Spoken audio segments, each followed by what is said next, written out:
Welcome to Abide in Liberty, a podcast empowering patriots everywhere to re-enthrone faith, family, and freedom as the bedrock pillars of liberty in education, our communities, and our nation.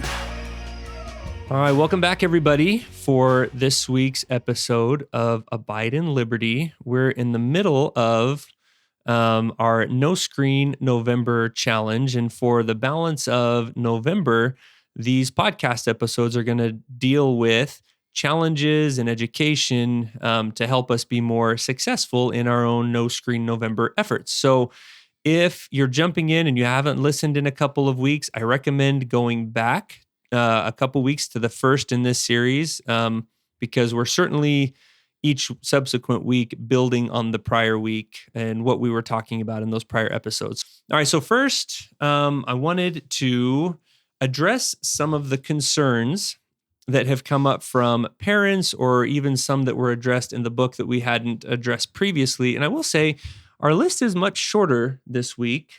I haven't had a lot of parents express a whole lot of additional concerns. We do have some actual, some early positive feedback. So now that people are trying it, they're starting to see some of the benefits, but we'll address this short list of concerns and then move on from there. So the first one that I wanted to address is the idea of kind of the electronic babysitter. Now that term might have some negative connotations, but really what it's getting at is as parents, life is crazy, life is intense, and sometimes we just need the kids to be quiet, leave us alone so that we can cook dinner or get some basic things done. So, Bonnie, by doing this No Screen November challenge, are we really saying like this is the end of all parental breaks? No, but they're going to change. They're going to change. So as your children get back in touch with their creative selves, with their imaginative selves, they're not going to need the screen to be that break for them.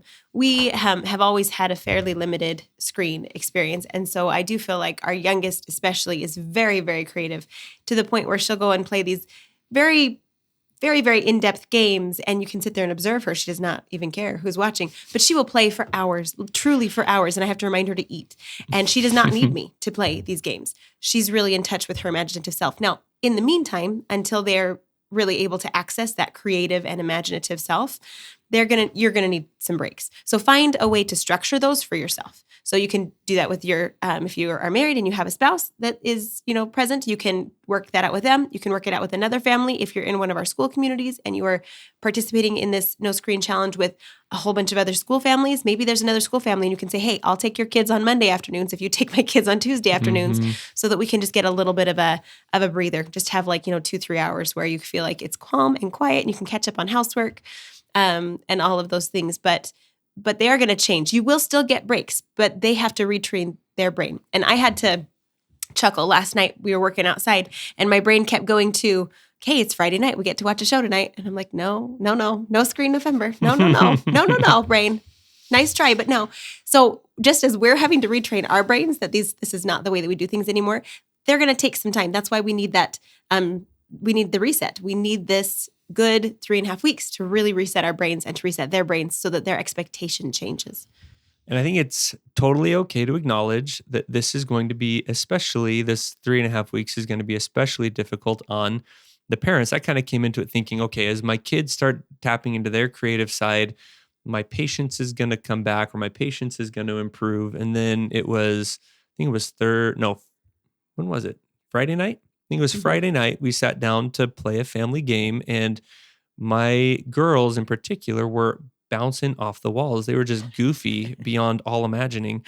And it was fun at first, but after an hour of this, it started wearing on my nerves a little bit.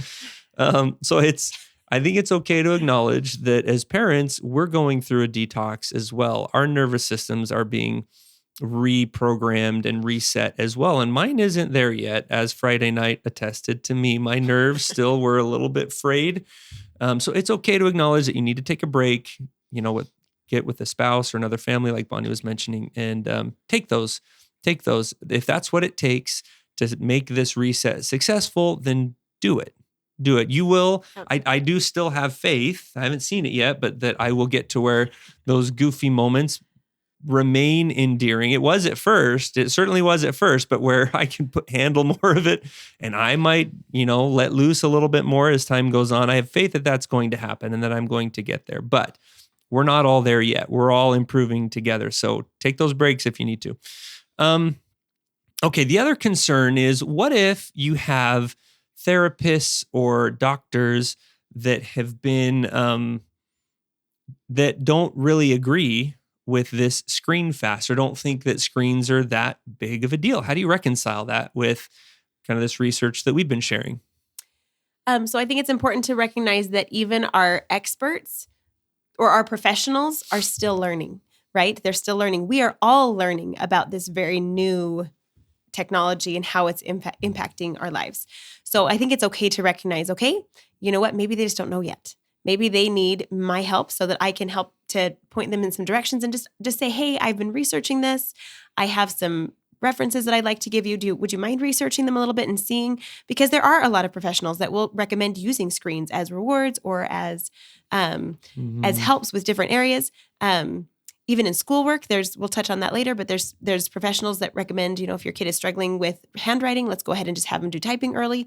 And those things, frankly, the research does not back them up. But maybe they just aren't aware of that research yet. They're not going to be proficient in every single area just because they're humans like we are. And so they're going to know a ton about a lot of different things, but they might just not know about this specific area yet. So we might need to help spread awareness in this. And I think it's important also just to acknowledge that the technology companies and the technology industry are powerful. There's a reason why the government, it's coming out now, and we all kind of suspected it was a case, but there's proof coming out now that the government was colluding with big tech in particular to suppress speech around unpopular ideas. And if there is an idea that is unpopular, it's that we need less screens, right? That means if the entire country were to do what we're doing right now, then there would be whole swaths of the technology industry that would disappear almost overnight. And there are powerful people that don't want that to happen, right? It's in their interest to not share a lot of this research. So we can't expect doctors to know everything about everything. This is maybe not their area of expertise, and that's okay. That's okay. That doesn't negate the fact that it's worth a try. I mean, what if this lady's completely wrong? Well, all you got out of it was 3 weeks of more one-on-one time with your kids, more time outdoors. All of these things are positive. So, why not give it a shot? Okay. Last concern that I wanted to address was, how in the world am I going to communicate with and pick up my kids as they're out and about on doing activities? So this one makes me chuckle because I was the kid that got left in places as I grew up, and it was before the days of cell phones. I got left several places, but one time in particular if we had had phones, none of this would have happened. But I actually got locked out of my house in January. It was the day after my birthday.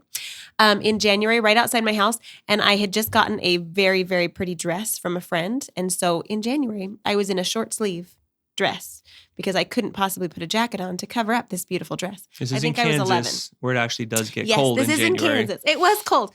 And I'm out there, and I had gotten a brand new watch as well. So I had my watch on, and I had my very short sleeve dress. And my family left, and they just didn't see me. And I'm one of 8 kids, so sometimes things happen. But I sat on the front step for about 30 minutes, and I knew because I had my watch. And then it started to rain, or it started to snow.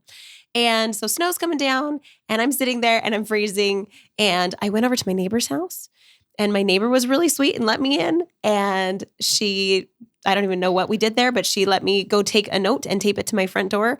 And my family realized after about an hour and a half, and then came and picked me up. And I'm okay. Even the other places I got left on a vacation, midway. I was always able to find my family because we actually have fantastic people in place to help us locate our missing children. So hopefully that never happens. But when I did get left on a trip in Hannibal, Missouri, the people that at the church building where I got left, they called the police. The police drove around until they found the big giant white van, and they found my family, and I was able to be reconnected with them. I'm not scarred from any of those experiences. I find them as hilarious things that I can tell my kids about, that these things happened. I don't think my parents were neglectful. I think they were very aware, and they were just humans. So are things going to be super smooth for you? Perhaps not. Perhaps they're not going to be super smooth. But are your kids going to have any lasting, terrible trauma in their life as a result of this?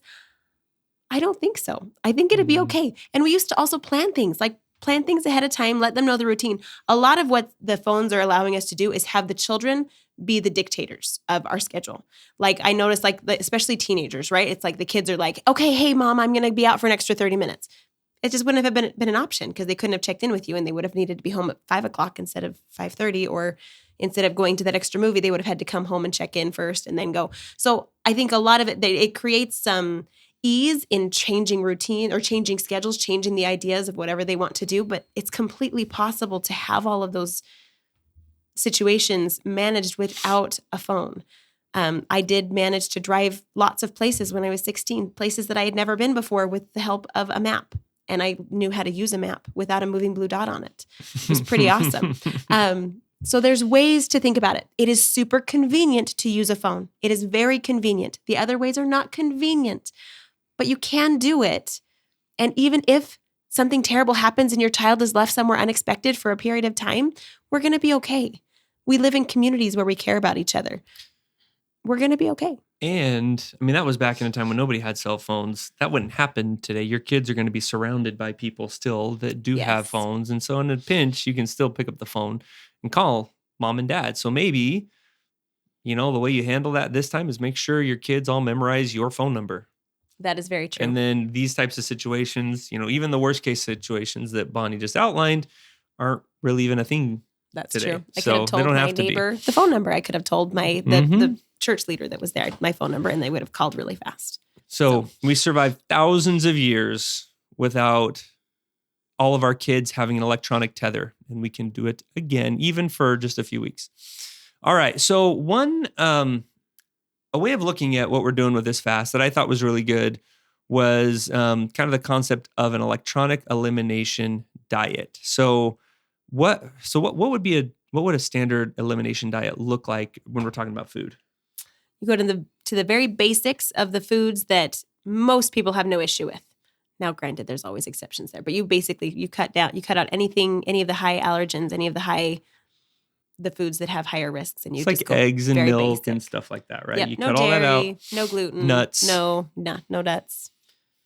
Yep, cut all that out and go really basic. Okay, so you go basic for a certain amount of time. You let your body heal to where you're feeling good again. And then you slowly start reintroducing one thing at a time. Maybe I'm going to try a small amount of peanut butter and see how your body reacts. And you're going to do that over an extended period. We're going to try peanut butter for a week or two, see what happens. And then if nothing happens, okay, peanut butter ain't it. That's not what's causing how terrible I was feeling before I started doing this diet. And then you slowly start adding back things until you start noticing those negative impacts. And that's kind of what this whole reset the screen fast is supposed to do. You don't go into an elimination diet with food expecting to, after the month or so that you start doing the bare basics, you don't go into it expecting that you're just going to go right back to where you were before. You're going into it trying to figure out how am I going to manage this going forward? And that's exactly what this is supposed to do, is this 3-week reset, get all or most of the negative effects out of our system of the screen time that we've been, swimming in for so long. And then we can slowly start looking at what could we add back, and we measure and see if it makes a difference or not. We're going to start next week, probably getting more into detail on what that long-term looks like, but just another way of looking at this that I think is helpful. All right. I wanted to share next some early success stories coming out of No Screen November. Now, I will say the first two that we're going to talk about, these families started the screen fast early. So as early as like the last week of October or the first week of November. We didn't start as a school officially until November 6th. So these stories that we heard came during their second week of doing this electronic fast. So that's important to remember as we move into, talking about the rest of this. We got this text from a mom of a kindergartner. He has been doing no screen time since October 22nd. He's doing great. He never asked to watch TV. Overall, he is more cooperative and less talking back. We like no screen days. I want to do this forever. And then we actually had the same little boy over to play, and he went through and we left our screens up. We they're not usable, but we left them up in Pulled our all house. the power cords, but they're up. Yeah. And he went through and he was pretending to shoot all of the screens. And he said, he was like, I'm going to shoot him because now I don't have nightmares. And he was so excited that he doesn't have nightmares anymore because of his screens. His screens are gone. And when he said that, I had completely forgotten that was one of the common side effects of a prolonged heightened stress state, which screens put all of our minds into, is that you have nightmares. And that's one of the things that you can expect from doing this no screen fast, is that nightmares will abate or disappear completely. And the fact that he made that connection was awesome. I thought it was awesome. He's so sweet. All right. So here's another one, a family with a son with autism who, after doing this for about a week, said that he's finally able to think clearly again. And he's got all these ideas that he wants to share with his teacher at school and with his mom. But he's already acknowledging and noticing that difference after just a week, that he can think clearly again. The fog has cleared, I think is the way that he phrased it. So that's super cool. It was so fun. I spent this last week up in St. George, so I didn't get to see how this was playing out down here in southern Arizona, but it was fun to see how seriously the kids are taking this. There was one young man who during at the pickup line after school one day was asking me if the picture that the teacher showed in history that day as part of the history lesson was showed on a screen. And he's like, I really, I've heard that ADHD and attention issues can be resolved quickly or can completely disappear with this no screen fast. And I just want to know, because I saw that picture, is that going to prevent me from obtaining those benefits? And of course I said, no, a single picture with a history lesson is not going to do that. But he was so concerned because he can tell, and he's hopeful, and he has faith that if he does this, that he's going to be able to concentrate better. He's going to be able to think more clearly. And just how cool that was that he's taking that so seriously. I had parents approach me explaining how they're already noticing changes in themselves, or at least they were able to see some of the symptoms in themselves, and they're very motivated and excited to see this through. At the end of the school day on Thursday, my mom, who runs a school up in southern Utah, asked, just out of curiosity, how many of you guys were screen-free yesterday? So this was Wednesday, talking about Tuesday, and all but, like 90% of the school raised their hand. There's a lot of people that are trying this. I'm curious to see how that changes at the end of the weekend. That carries over across a 3-day weekend, but they're taking it seriously, and that's so fun to see. There was one mom who shared with me that after playing games with their kids on Monday night, that the next night, kids weren't even asking about screens, but instead were asking, can we play a family game again? Because that was so much fun. They're rediscovering what it's like to play and interact with their families, which has all of the positive dopamine releasing, all the positive, hormonal reactions without the increase in stress and all the other things. So, and what a positive thing to have those be the lasting core memories that they remember as they go into adulthood. Yep. Exactly. Okay.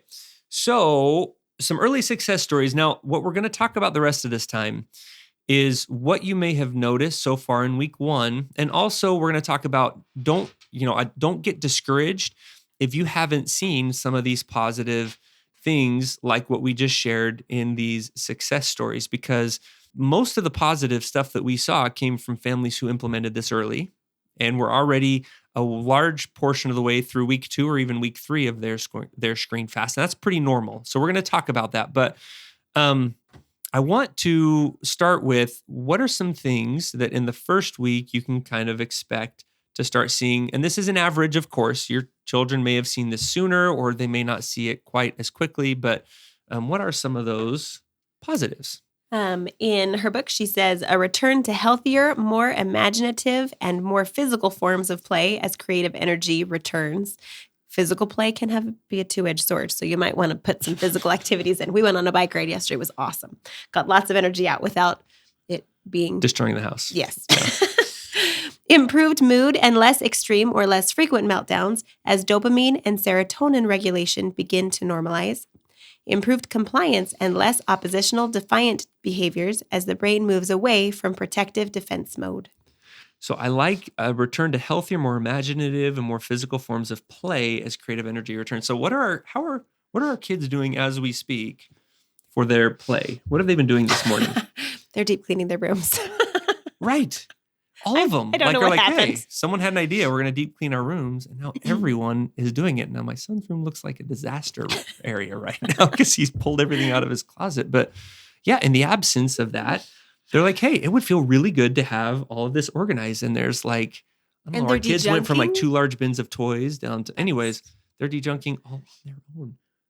This is worth it just for that alone. So you may not have seen that yet, and that's okay. But yeah, they're being more physical. They're doing something, and it's fun. It is fun to actually create a clean space for yourself. We may have forgotten that, but it's true. Okay, now I do want to talk though about if you haven't seen a lot of these benefits, what are some of the reasons that might be? So reason number one is maybe your kids just need longer. So depending on how severe or how much screen exposure they had prior to this fast, it could take longer for their bodies to re-regulate. Also, age can make a difference. So something that they're finding is that the cumulative amount of screen time that a child has had makes it take longer for their bodies to re-regulate. So younger kids, even if they've had lots of screen time, tend to bounce back more quickly because the cumulative screen time that they've been able to have in their lives, in their short lives, they're just not as much opportunity. So they tend to bounce back quicker. Also, as we know, young children's brains and bodies tend to be much more limber and much more adaptable anyways. But as children get older, as they've had more time to cement those habits with screens and with other things, and just as they get older into adolescence and into their teenage years, a lot of times for them, it takes longer to see those benefits. So if you see that in your own kids, where the youngest ones seem to just like jump right in and they adapt super fast, and your older ones are still struggling, that's why, and that's okay. That doesn't mean that it's not being successful, that it's not working. It just means that maybe some of your kids need more time on the fast. So don't give up quite yet. Another thing that might be at play is there might be screens that you missed when you did your screen sweep. So right about that first week, right? The first few days, my kids were excited. Then they were really scared coming into the weekend because all of a sudden there's a lot more hours at home. And so your kids might get more desperate to find those hidden screens. So if you have screens that you've missed, or if there's, if you put things in closets and thought that was going to be adequate, maybe they don't, maybe that's not the case. Maybe they did manage to find them. Now, we don't want to make children seem bad. I don't want to make children seem bad, but when we have something that has become so inseparable from us, whether or not it's a true addiction, it's something that's so ingrained into their daily routine, it is very difficult for them to just let it go, especially if it's within their realm of finding it and making it part of them again. So they might be, even if you have teenagers or something, kids who have phones and they're using them for just talking, and maybe that's not actually the case. Maybe they are using it for other things. Maybe there's other things at play. So hidden screens, or maybe they're using screens, in a place you might not think of. If your kids do go to a school, I know we are at Liberty Youth Academy, we're very much limiting the amount of screens that we're exposing kids to at school, limiting or eliminating as much as we possibly can. But if they go to a public school, sometimes computers are a reward. Sometimes they go to computer class, or their specials, or whatever your specific school calls it. So they might be getting exposed to screens that you aren't anticipating. So you might just need to take a closer look at that again. Yes. And, going back to what you were saying about, teenagers that you may have allowed to still keep their phones, either because you need to be able to communicate with them. Hopefully that concern that we addressed helps you a little bit. Hopefully Bonnie's stories didn't make you want to keep their phones with them even more. But that we really can get by without them. Or maybe when you presented this idea, there was some negotiating that happened, and you agreed, okay, fine, you can keep this, but only use it on a pinky swear, right? Only use it to call me or to text your parents, and that's it. That's the only reason. Just acknowledge that adults have a hard time regulating themselves with screens as well. You've probably found in yourself a draw to want to check your texts more frequently, or like you used to, or watch a movie when your kids are in bed. And for our children, they may have been serious. It could have been complete manipulation on their part to try and avoid this terrible thing as they perceive it. But it also may be that they were sincere in their promise that I'm not going to do it. But when you're coming with this kind of dependence that most of us have to some degree or another, they're not equipped. Their prefrontal lobe has not reasserted itself completely and may not for months or years. So to expect them to exercise self-control all of a sudden just because they gave you a really solid pinky promise isn't realistic. So if you did allow them to hold on to that phone, I would highly recommend eliminating it. And it truly comes down to, what are you setting them up for? We want to set our children up for success and not give them the opportunity, not necessarily the opportunity to fail, but we want to make sure that we're setting them up for success. And if you are allowing them to keep that device, whether or not you mean to, you are setting them up for failure. You are, just because that is the way that their brains are wired right now. And that's pretty much everybody. That's pretty much everybody. It would be true for me. I truly had to go through and purge my phone. My phone is so boring now. There's like nothing on it. Because truly, I knew myself. I knew that I would check that Marco Polo. I would check Instagram real fast. I had to take it all off. And that's me in my adult, fully formed prefrontal. Like, I didn't have a phone until I was an adult. Past the age of 26, I'm pretty sure. Like, it just is not something we can ask of them. They truly, I don't care how mature you think your child is, they cannot handle that specific thing. That's right. Asking more than they're capable of. So set them up for success. If it's not working, you haven't seen any benefits, definitely try that. And actually, kind of bringing that up, so I noticed that in myself. So on Monday, I kind of started this, and I still, throughout the day, Monday and Tuesday and even into Wednesday, had this compulsion to I need to check text, I need to check this, I need to check that. And I had scheduled times to do that, morning, midday, and evening. But I still had this desire to go do it. There was no real reason for it. And I even found that when I was checking my phone to check the time, there was that, you should just check. Just jump in and check things real quick, right? There was that draw to go do that. And it was silly, but I went out and bought a $10 Walmart watch so that I wouldn't be tempted with that. So in the same way that I need to set myself up for success, because I'm noticing that this is tough too, we really need to help set up our kids. And even if that means going and buying an old cheapo watch so you can check the time and not be tempted to look at other stuff on your phone while you're at it, then do it. Eliminate the temptations. Key being that it is just a watch. There's no screen. I can't tap this. It ticks if I listen to it because it actually legitimately has clock gears in it. There's nothing electronic about it.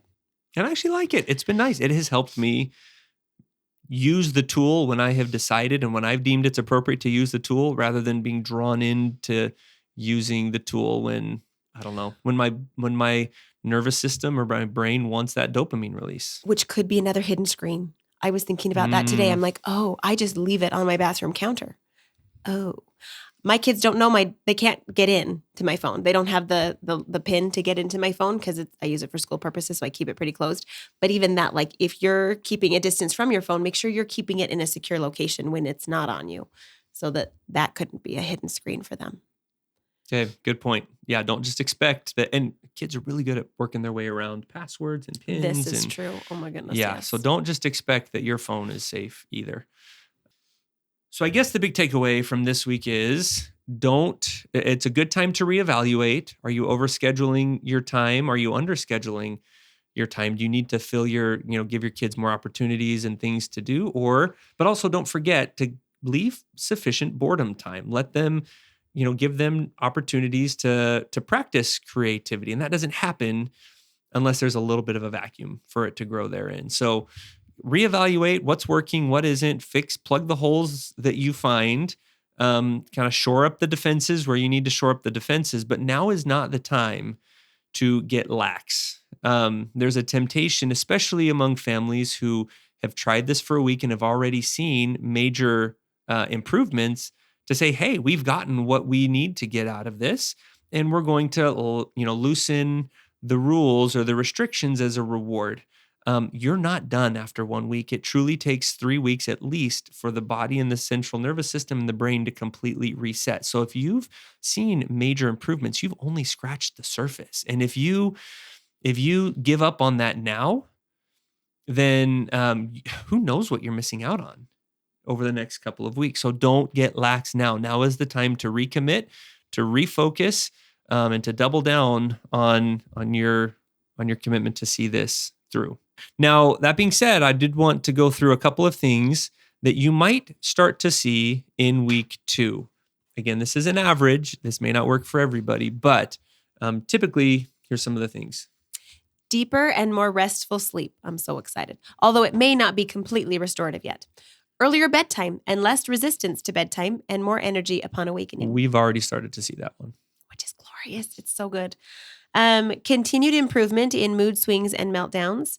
Better organized behavior. Child gets ready for school more easily. Keeps better track of belongings or schedule. Improved impulse control. Cause and effect thinking and attention due to improved frontal lobe function. Less arguing and negotiating about returning screen devices. Increased spontaneous play and use of imagination. Okay, so that second to last one, decreased negotiation around screens. So another thing just to be aware of is at this time, your kids may have already asked, but if not, they may start asking, well, what's it going to look like after the fast, right? How much are we going to get back? Am I going to get my DS back or my Switch back? Or how much TV are we getting back? Avoid the temptation to make any commitments right now.